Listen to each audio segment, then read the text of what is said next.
This question comes to us from the AskProfWolff page of rdwolff.com. That's rdwolff with two F's.com.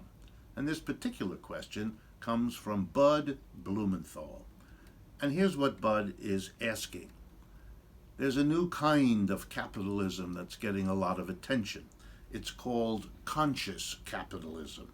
And basically the idea is maybe we could be better off if we had a capitalism that was more conscious of the problems of capitalism, more mindful perhaps of some of the costs of capitalism, some of the victims of capitalism, some of the ways that capitalism doesn't do well for the majority of people, even while it profits a small number. The history of capitalism is full of these ideas. Conscious capitalism is one. Capitalism with a human face is another. Socially responsible capitalism, and so it goes. The idea has often been that we live with a capitalism that really is deficient in many ways. Couldn't we have a capitalism that worked better?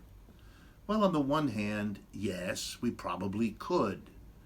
But the reality is, whenever we've tried that, it either hasn't worked, or if it has, it hasn't lasted very long.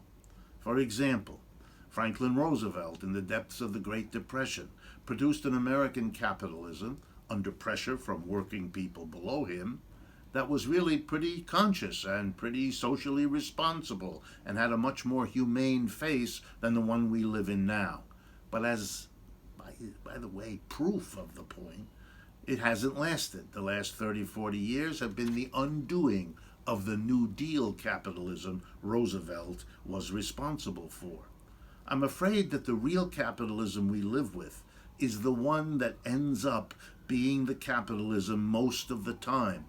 And so the conclusion I would draw is we're better off not pushing for a conscious or a better or a socially responsible capitalism because it doesn't last. We really need to get to a different system so we're not constantly trying to make something better which eludes all our efforts.